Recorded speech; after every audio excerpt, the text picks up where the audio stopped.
uma das coisas que o Larry Fink, o CEO da BlackRock, tem batido muito em cima depois do advento dos ETFs de Bitcoin lá nos Estados Unidos é a questão da tokenização. E, pô, a gente tá falando aqui de DeFi, é uma coisa que tem tudo a ver e que eu acho que né, deve sugar um pouco desse fluxo lá na frente de tokenização de ativos. E aí, pô, a gente tá falando de recebíveis de placa solar. Sim. Qualquer coisa pode ser tokenizado e jogado num pool de liquidez entre duas coisas e você negocia aquilo instantaneamente, né? E aí a gente queria botar uma lente aqui nesse assunto, André, sobre o movimento de tokenização aqui no Brasil. Onde é que você está vendo áreas de interesse? Se tu tem assim ideias de timeline do nosso progresso aqui em relação a ter isso no meu celular, conseguir negociar ativos que geralmente seriam ilíquidos de forma fácil. Bem... O que seria tokenização? A tokenização, ela, aqui no Brasil, ela sofreu uma onda muito boa, né, devido ao Banco Central daqui ter tido uma visão muito construtivista positiva para cripto, né, na época do nosso antigo, né, presidente do Banco Central. E aí a gente tinha uma visão que foi testado, fizeram um sandbox, então foi uma coisa muito interessante que a gente, por exemplo, a Lick, ela nasceu na pandemia, né, eu e o Coquier, e a gente tinha uma visão de construir algo que seria mais eficiente, mas a gente teve sempre uma visão, até pelos nossos investidores, né? A gente recebeu investimentos do Itaú, da Galápagos, enfim, a gente tem investidores muito institucionais, a gente tinha muito essa visão de fazer isso de mão dadas com a CVM, né? Tentando mostrar que existe eficiências, porque no final, cara, o mercado tradicional, ele existe duas coisas. Existe uma pessoa que emite e alguém que distribui. Compra. Alguém compra e alguém emite, né? Todo mundo aqui no caminho é uma pessoa que entrou no caminho para oferecer um serviço para proteger ou para facilitar o mercado. Então, o custodiante, o distribuidor, enfim, todos esses players entraram por algum motivo, né? Não é à toa, porque a gente passou por situações horríveis como boi gordo e tal, enfim, é para proteger o mercado, para não acontecer coisas que já aconteceram, que foram muito ruins para o mercado. Mas hoje a tecnologia está se provando que é possível fazer muita coisa de forma onde a tecnologia ela autossupre essa equação. E o que a gente tem feito hoje é muito o seguinte, é tentar mostrar passo a passo o que é possível. Então a gente vai lá na CVM e pergunta, cara, olha isso aqui, vamos fazer um teste, isso aqui funciona, tal. Pode, então vamos testar isso aqui. E isso é um passo a passo, é uma construção de uma narrativa para mostrar que é eficiente, que funciona, que é seguro, né? Então, eu acho que a tokenização, ela tende a ser muito grande, por quê? Porque a partir do momento que todas as ações forem tokenizadas, né, que o mercado imobiliário, né, que tem pessoas muito boas fazendo um trabalho fantástico aqui, como o André, lá, né, que vai ter até um evento dele aqui em São Paulo, sexta, estão fazendo trabalhos de construção jurídica para que isso seja possível, né? Para que você não fique... Porque realmente, como existem muitas regulamentações, cartórios e tudo, como é que você encaixa isso de uma forma inteligente a ponto de você não precisar... você não pode usar a tokenização simplesmente para falar que é tokenizado. Tem que ter uma eficiência. Você tem que realmente criar algo que gera valor para alguém no final. Tanto para o empresário que tokeniza, quanto para o usuário ali que vai comprar, né, a tokenização. Então, eu acho que existe essa construção em conjunto dos usuários, das empresas. Então, eu acho que é mais um trabalho assim, de mão dadas que o mercado está fazendo em conjunto. E eu acho que está sendo um bom trabalho aqui no Brasil. Eu acho que no Brasil a gente teve realmente um passo na frente de muita gente assim, no mundo, né? A grande questão é isso, é que onde, até, se a gente vai continuar com esse trabalho, né, se vai ser permitido, até onde vai ser permitido esse trabalho, e para a gente também não perder espaço para outros países que agora estão avançando muito forte, né, que é o caso dos Estados Unidos, que realmente agora estão...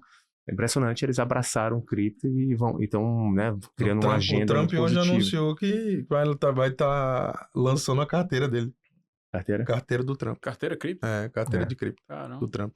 Ele lançou um projeto próprio, né, que de cripto, né, DeFi, né, tá comprando, né, fazendo a mesma estratégia da Quer dizer, um MicroStrategy. presidente americano, É. cara. Uhum. Quer dizer, Quem diria? Quem diria? Quem diria, É. mano? Quem diria, mano? Isso aí é... Nem ninguém no mundo, assim, o cara mais bullish no mercado, ele não conseguiria Falaria imaginar essas coisas, não, exato. que isso iria acontecer. Até né? porque ele mesmo falava mal de cripto uns anos atrás, né?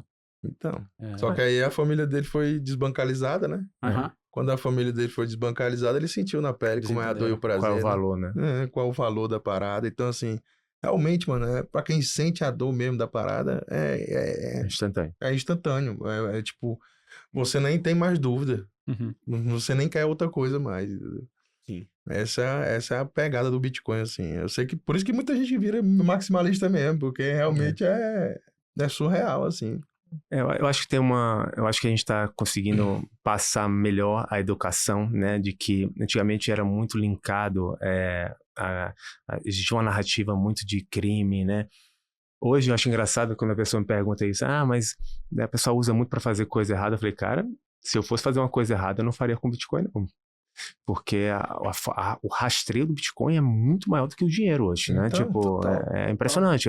Se você for... A gente pode dar até nomes de algumas plataformas aqui que são públicas, que você vai lá e busca o rastreio, você faz o rastreio de qualquer carteira, você vê para onde foi, ele cria uma rede neural mostrando todas as comunicações dessa carteira.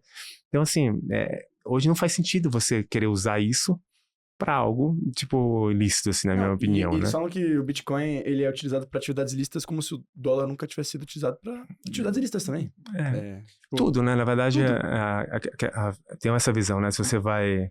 Você vai ter você tem um carro, né? Ou se você usar o carro para algo errado, ou certo, você não vai tampar todas as janelas do mundo que alguém pode pular da janela, né? Começa a criar um excesso de regras, né, em cima da exceção.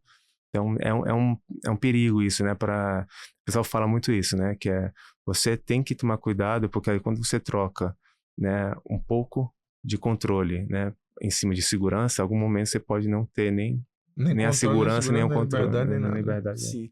Ô, Deco, uma pergunta de tokenização que eu fiquei na dúvida. Hoje você enxerga que tem alguma área mais promissora para ser tokenizada? Tipo crédito, equity, precatório, imóvel? Cara, eu acho que o mercado hoje de crédito já está indo muito bem, né?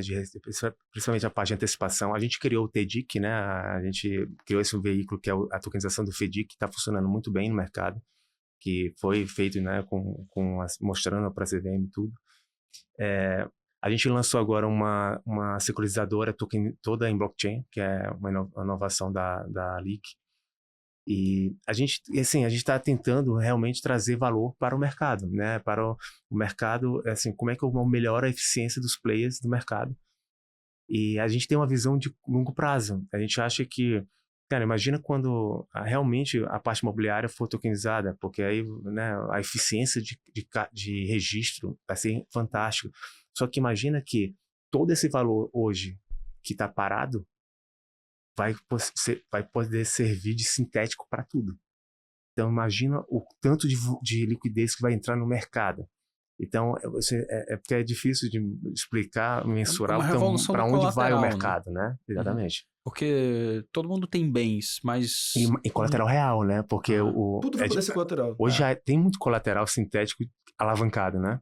Que foi o problema que aconteceu lá em 2008, né? Que foi a grande papoco, porque o pessoal estava fazendo sintético do sintético. Imagina que você realmente não precisa fazer o sintético do sintético, você pode fazer sintético de algo que estava ali, né? Um ativo que é reconhecido, Só não né? tinha liquidez. Exatamente. Não tinha a capacidade de você fracionar, por exemplo, recebíveis de um estacionamento. Entendeu? Essa questão de liquidez é engraçado, porque a volatilidade ela vem muito dessa questão da liquidez. Quando você, na pandemia, você tem um apartamento de valia R$1 milhão, na pandemia, se você quisesse vender ela, um apartamento, quanto é que valia? Porque o valor do Bitcoin, ele é em cima, da cripto, é em cima da última compra. Então, se alguém chegasse para você oferecendo para comprar teu apartamento a 200 mil, o teu apartamento naquela hora valeria 200 mil. Você poderia não vender, que é o que acontece, tal. Mas o mercado precificou a última tentativa de compra a 200 mil, né? Então, é uma coisa por isso a gente fala que o preço e o valor realmente não tem muito a ver, né? Porque você pode falar, não vou vender meu apartamento de 200 mil porque não vale isso. Meu apartamento vale 1 milhão. Você tem um registro disso? Aí o mercado vai falar, tudo bem, pois espera um pouco. Espera voltar. Né? Espera ter mais liquidez, mais gente querendo comprar para valer 1 milhão de novo. Então, isso é muito parecido. Só porque dentro do mercado imobiliário não tem essa pessoa com liquidez instantânea toda hora. Não tem um gráfico do preço do apartamento, né? Mercado cripto tem 24 horas. 24 horas. E isso também é mais difícil de manter um preço estável porque é 24 horas. Então, essa volatilidade que acontecia antes era muito devido ao tamanho do mercado. Quando o mercado começou a aumentar, ele começa também a estabilizar. Isso aconteceu no petróleo, aconteceu em vários outros ativos, né? Você acha que isso vai rolar com os imóveis? Tipo, a gente vai ter, por exemplo, uma plataforma que consolida o preço de imóveis em tempo real, todos tokenizados no futuro? Isso seria muito legal, cara. Mas já tem, nos Estados Unidos você tem plataformas que você vê quanto que vale aquele imóvel. Como é que é o nome? É Zig, né? Acho que eu esqueci o nome também. Sei lá. Mas é uma API que tem lá. Eu tava lendo na semana passada até, cara, uma coisa, porque um cara tava me apresentando um projeto de blockchain para antecipação de compra para, enfim, mas é super legal que a gente está estudando. E o cara que é do mercado financeiro, 10 anos no mercado financeiro e tal. Então, assim, é isso que eu tô falando. As pessoas estão procurando essas ineficiências, né? E eu acho que a blockchain, ela ajuda muito isso, porque ela dá acesso a você estruturar isso de forma matemática sem precisar desses entes que normalmente ficam com um pedaço, né? Normalmente, o que acontecia no mercado tradicional é que você tinha que chamar uma pessoa do mercado para conseguir meio que validar que aquele teu ativo é aquele ativo, ou que aquele teu processo está certo, ou que o teu dinheiro está ali na conta. Hoje no mercado... Você quer perguntar alguma coisa? Não, mano. Tipo, no mercado de tokenização, né, você acabou de trazer claros argumentos do porquê que é um mercado que tem um potencial absurdo e vai facilitar a vida de todo mundo. O que você acha que é o principal desafio, assim, para escalar esse mercado? É regulação? Eu acho que... Eu sempre falo que, às vezes, o empreendedorismo no país tem muito a ver com você se adaptar com as regras daquele país. Né? Se para pensar, muitas dessas empresas que a gente conhece hoje e tal, eles tiveram sacadas de oportunidades de produto ou de mercado que conseguem se adaptar a uma situação de uma regulação, de um regulamento praticado naquele momento. Né? Eu acho que o que é preciso realmente são regras, né? Eu acho que a falta de regras é o que prejudica o mercado, né? Eu acho que quando você não regula e não diz o que dá para fazer, o que não pode fazer e tal, mesmo que depois você vá ajustando, eu acho que isso é ruim para o mercado, porque para o empreendedor, porque é aquela história, né? Você está jogando bola aqui, de repente o cara fala... Agora é basquete. Agora é basquete. Agora, aí tu tá perto da cesta, que era futebol, aí agora a cesta é do outro lado, entendeu? Tipo, então, acho que a falta de regra atrapalha muito. Mas as regras não de uma forma, né, regra de forma para prejudicar, né, para controlar. E sim porque eu acredito que quando você cria muito controle de uma regulamentação, você afasta o empreendedor vai montar a empresa... De jurisdição que dá certo, né? Vai montar em BVI, vai montar em Curaçao, vai montar lá sei lá, nos Estados Unidos, vai montar em Londres. Então, eu acho que você tem que convidar, na verdade, o empreendedorismo a vir, a tecnologia, a inovação. Você não pode perder essas pessoas, né? Porque eu acho que é quem traz o dia do amanhã, né? Então, eu acredito que eu acho que o Brasil ele teve um papel bom nisso nos últimos anos. Tomara que continue. Nossa visão é essa.